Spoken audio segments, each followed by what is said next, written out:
Hey there, welcome back to another video. Today's probably going to be a short video, but this one I'm going to include what I have made from flour today. Alright, it's pretty exciting. I've had a busy day. So let me flip you around and I'll show you and explain to you what we did and what we're doing with all of the items. So let me flip you around and get into it. My big workspace we've created is just chaos, but it has some organization and I'll show you. Okay. Over here, I made Copycat Olive Garden breadsticks. Obviously, the shape and size not quite right, but they taste delicious. Everybody ate however many they wanted. Like, there's like half of them are missing. So I'm gonna put these. I'm gonna freeze these. So, right over here. I got a gallon-sized bag. I'm gonna pack these up. So everybody got to have these once. By packing those away and putting them right into the freezer, that means we can pull this out on another busy day and have them whenever we want. Or the kids can pull one out of the freezer and just eat it as a snack or with a meal that they choose. Okay, with flour, today I made hamburger buns. And with the additional dough, I doubled the recipe. I actually packaged up the hamburger buns. We had hamburger buns. What do we have? No, we had Copycat Arby's for dinner. So I made the buns and then the beef and stuff like that. But anyway, so I had extra dough. So these 4 are filled with taco meat, homemade taco seasoning, all that, and cheese. And then the rest of these they were a mess. These are filled with ground beef sloppy joes. So like sloppy joe buns, taco buns, and then also out of flour. Inside of these chocolate chip cookies is a homemade Reese's peanut butter cup. And they're delicious. But I felt like they were kind of dry. So over here I'm testing. I brushed them with a homemade caramel simple syrup, because that's just the flavor I had on hand. So I'm going to let this kind of soak in and see. They're glossy and beautiful. See, I don't know if you can tell, they look a little dry. They're good, but I feel like the texture is just a little bit dry. So I'm just kind of playing with it. So we're going to eat some cookies that we like fresh, and then I'm going to also bag those up and put those in the freezer as well. So those are what I made out of flour today. Breadsticks for 2 to 3 meals. The meal we had with the hamburger buns already. Meals or quick, easy convenience meals for the freezer. Or, lunch the next day or whatever. And treats for now and treats for the future. So cook once. Eat it 2 or 3 times if you can. All right, this is how I'm starting my morning. My husband picked me up one of my favorite grab-and-go coffees from Quick Trip. It's so delicious. I like it over ice because it's a little bit too thick, so I like to water it down just a little bit.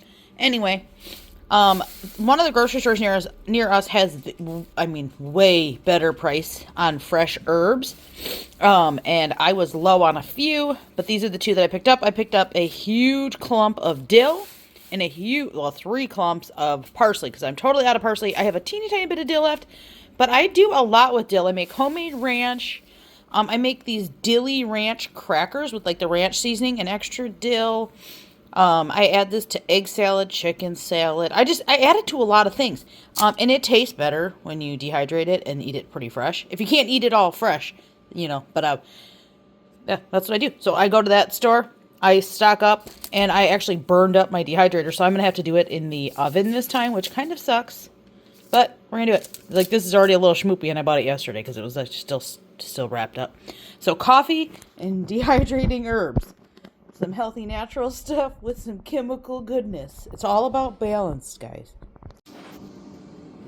All right, this is $2 worth of dill on this cookie sheet here. I'm going to go ahead and put it into the oven now and just check on it every half hour, 20 minutes maybe. I don't know. See how long it takes. All right, I just got both of the pans into the oven. And now what I do is I try to remove most of the stem parts. Because they don't dehydrate as fast as the leaves, and when I put it in my coffee grinder to make seasonings and stuff, they just don't grind up as well. Also, the benefit of cutting them off, that's not perfect, but it took me forever. So I do this in bulk once every few months or whatever. And I save these bags that are labeled in my freezer, and I add them to my homemade bone broth. I save all my veggie scraps, and I save all of my herb scraps. It really has changed the broth game.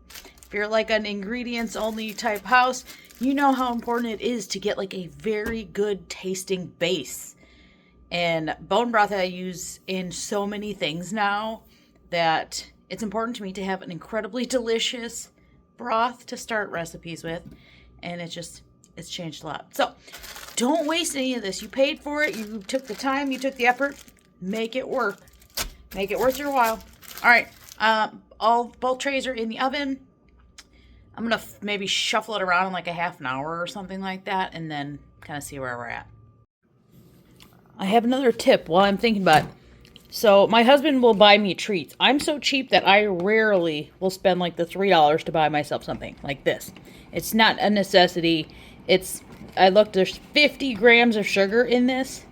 So this is definitely like a once a month or less treat. But what I like to do is, because I like coffee out of the house, but I'm too cheap to pay for it, I will save these bottles, one or two of them, and make my own fancy coffee at home to bring with me. So I can have a fancy coffee from the store, ha ha ha.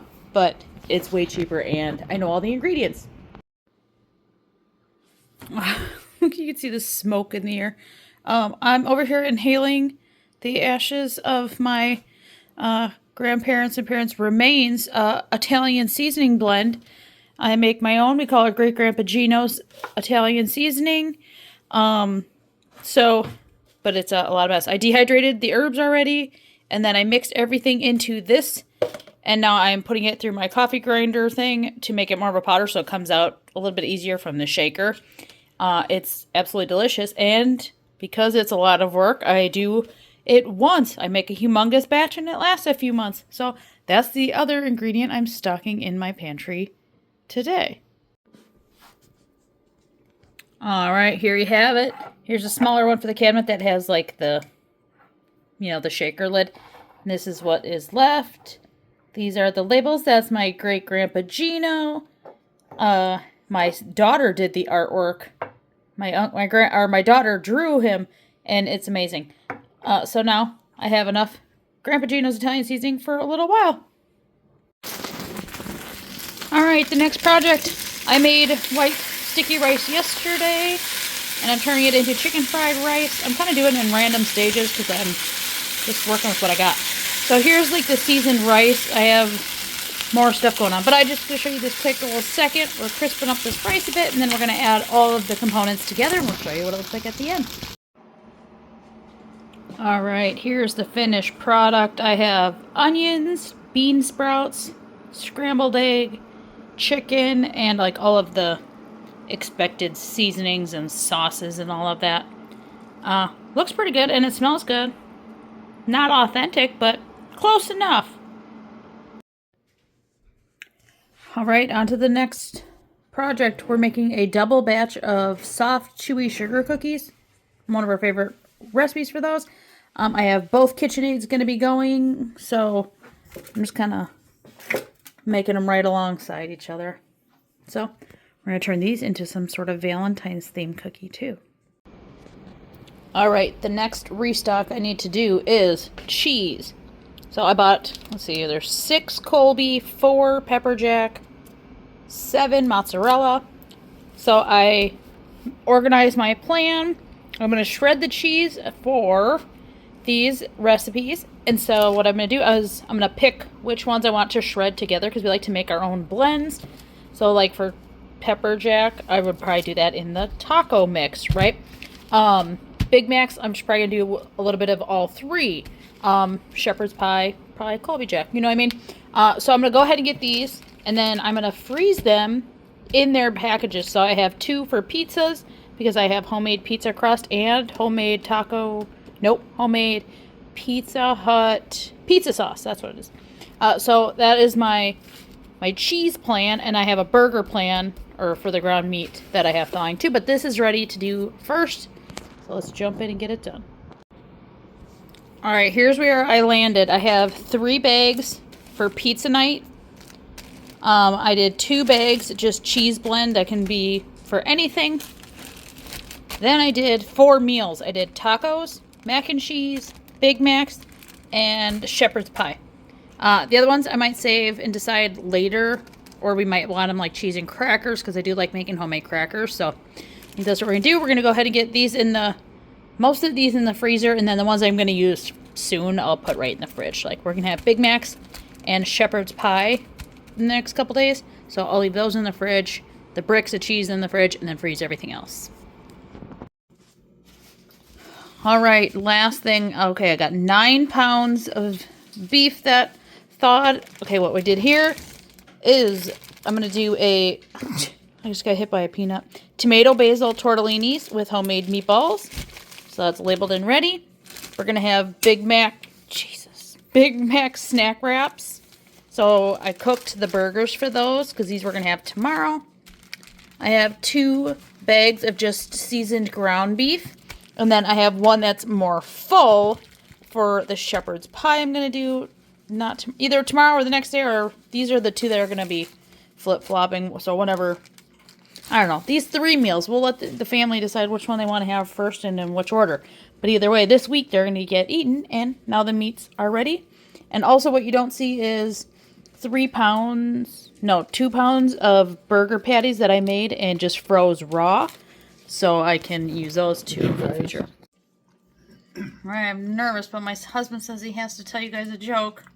Did you hear about the dog who went to the Vietnamese restaurant and ate his soup with his hands? It was a real faux pas. That was the worst dad joke I've ever heard. I just made it up. Oh, okay. Well, clever for on the fly, I suppose.